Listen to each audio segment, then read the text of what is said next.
maraming interventions, napakahirap pong mag-monitor talaga.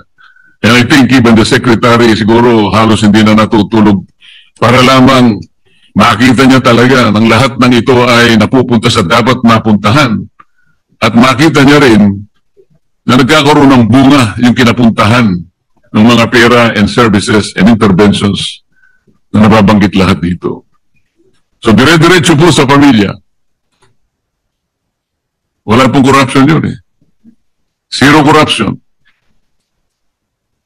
Is it worth reviewing or considering, Mr. President?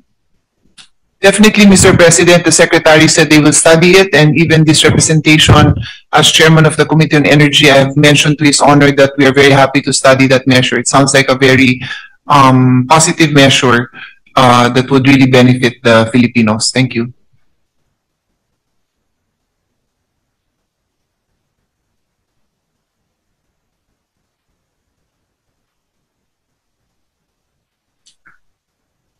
So, salamat po. Ang totoo niyan, meron po kaming panukalang batas tungkol dyan, Mr. President. Sana po pagka ito ay atin ang pinag-uusapan ay maging daan lang para sa ganon ay mapuntahan naman natin yon.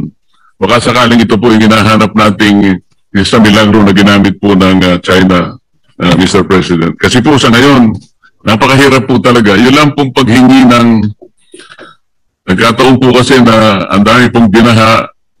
Isa po ako sa talagang gusto rin makatulong sa constituents natin, kaya napilitan po akong lumapit sa Department of Social Welfare and Development kasi mabilisan po yun. Napakahirap naman po sapagkat marami rin pumipila. Yung ibang nakuha po namin, ang sabi nila, bakit ka ako parang ang tagal natin? Kasi po, binibet pa po namin, iba po kasi nagko-complain, yung mga tuna products po, may, parang iba, bulok na po kasi. Sino po ba yung nagbe-bet nun?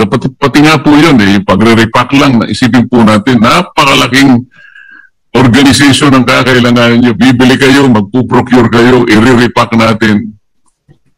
Doon pa lang sa pagre-repack po, ilang milyon po, ilang bilyon po ang ating gagastusin dyan. Samantalang kung diretso na po yung 2,500 sa household, siya na po bibili ng pangangailangan niya. Kung ilang pirasong sardinas ang gusto niyang bilhin, nasa kanya na yun. Kung siya bibili ng gamot. Eh yung pong nakuha ko pong, ayaw ko na pong kunin dahil nung makita ko po yung non-food items po, lalo na po yung pasensya na po, yung mga undergarments po, underwear. May nakita po ako, sabi ko, paano ko ibibigay ito? Napakalaki.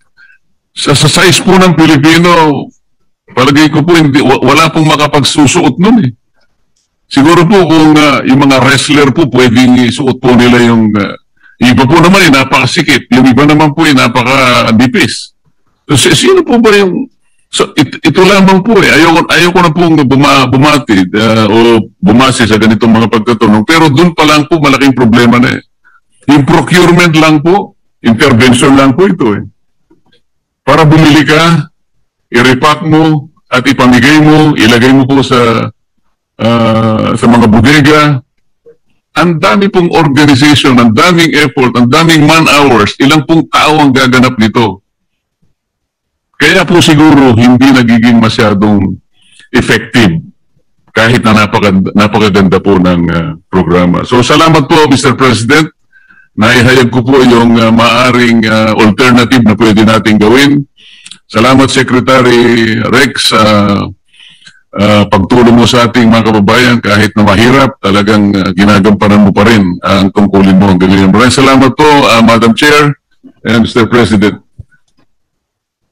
Thank you to the Senator from Tarlac for your questions and concerns. Yes, I will next to interpellate the Senator Bongo.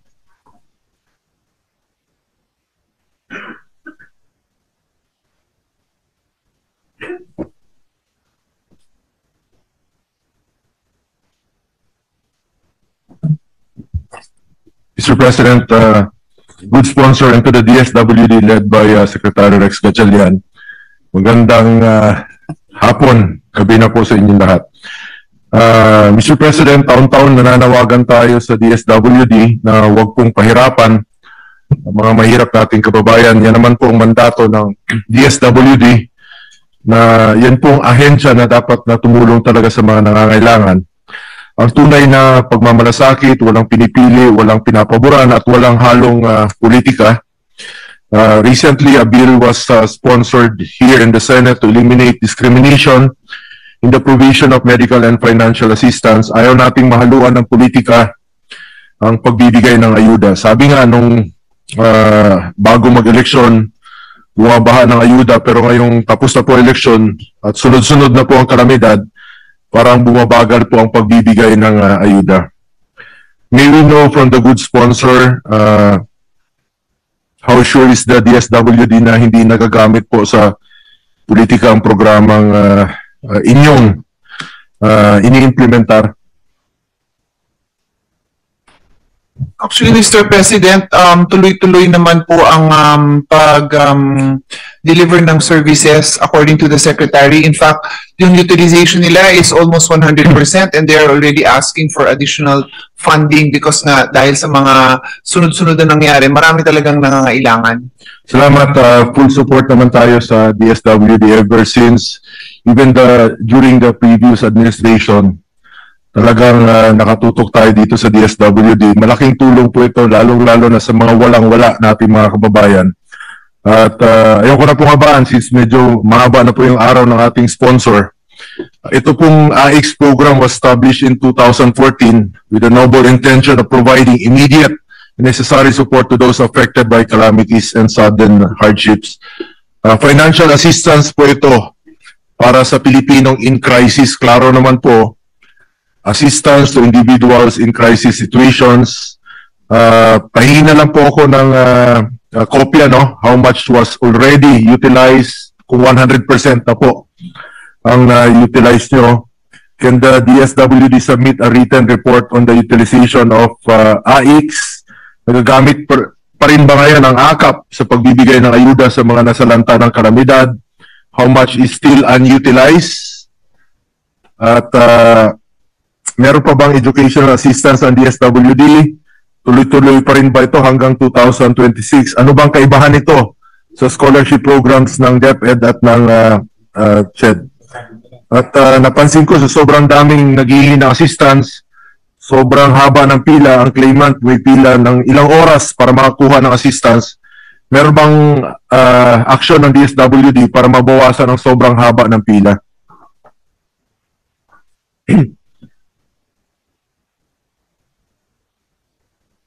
Yes. Mr. President, for AIX, 98% na as of now yung utilization. That's why they're asking for additional funding. Si AKAP is at 81%, but it's basically, according to the Secretary, committed na and wala nang bagong additional funding for that. Regarding the educational component, as I mentioned in one of the interpellations earlier, I gave an example of the tertiary education subsidy of CHED, where it used to be 60,000 for private schools and 30,000 for public schools. Binabaan po to. So ang dami nagda-drop out. Kaya yung sa DSWD, kung akong tatanungin nyo, ang dami niya pa talagang kailangan saluhin. It may not be direct tuition assistance, but it is for all the other expenses that a student entails, no, yung transportation niya, kung may dormitory siya, food siya, etc. And like I said, even though may similar na programs na ganun ang CHED, I can tell you now na having handled the budget of CHED, I know na kulang pa ho yun. So ibig sabihin, almost 100% na po ang utilization ng AIX sa ngayon. So ubos na yung pondo ng DSWD? Yes, humingi na sila ng augmentation. So wala nang, as of this date, tigil na po ang tulong? Hindi, ano na, kumbaga committed na, may mga areas na yan na ilalabas. Kasi nga, syempre yung supply naman, hindi naman yan lahat nandyan sa kanila. So, naka-program na po. I think that's a better explanation. Pero tuloy-tuloy. Pwede mo bang makahingi ng written report sa utilization ng AIX? Dito sa committee, kahit na lang, mapasa na po sa committee. Monthly utilization, list of beneficiaries by region. Yes, they will provide, Mr. President. Can we have a copy of the list po? By region? Yes. And the list of beneficiaries? Yes, Mr. President. Including yung mga pangalan, pwedeng masabit nila sa committee. Mga pangalan? Gano'n ka volume yun, mga pangalan daw?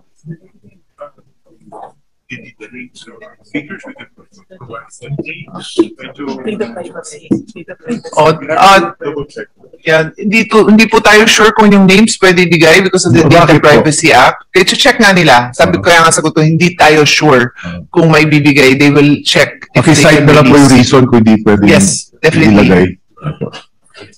Noong nakaraang mga taon na naglabasan po ang issue patungkol sa pagkaltas sa ayuda sa natatanggap ng mga benepisyaryo, may mga ilang reports po. Anong ginagawa ng DSWD? Just recently, meron po akong balitaan sa Iloilo na kanila ayuda from 10,000 naging 1,000 to 2,000. Totoo ba ito? Can the DSWD enumerate and spread into the record how many incidents were investigated by the DSWD at anong nangyari na po sa investigasyon? Totoo ba ito or baka intriga lang? No, actually, Mr. President, the DSWD takes these news and allegations very seriously. They are investigating right now, and the Secretary said he will personally file the case if they are determined to be guilty, Mr. President. I am very supportive of the AIX program. In fact, I also filed a bill, Senate Bill 676, to ensure that the AIX program would be implemented properly and that the qualified beneficiaries would receive their assistance promptly and without delay. So, pakiusap ko lang po muli, for the end time, for many years po pinapaalala natin sa DSWD, hindi lang po bilang isang senador at noon pa po nagtatrabaho rin po sa Executive Department.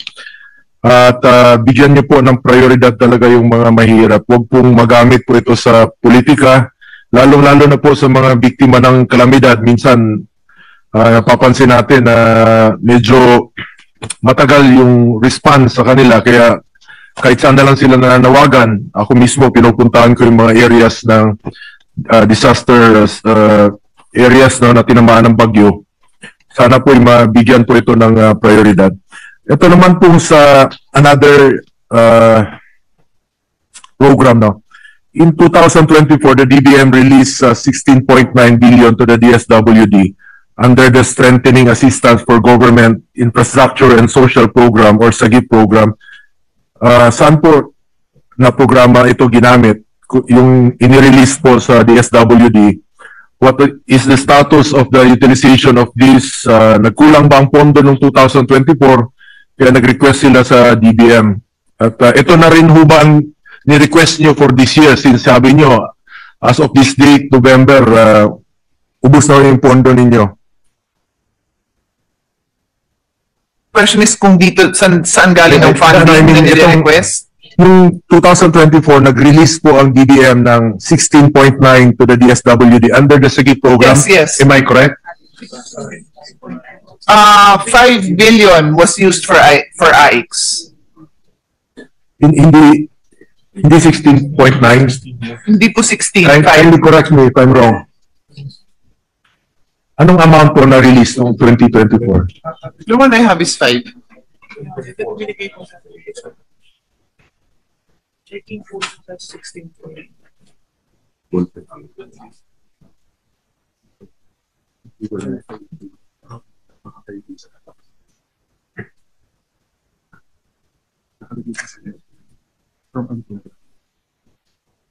Ano nakalagay DSWD?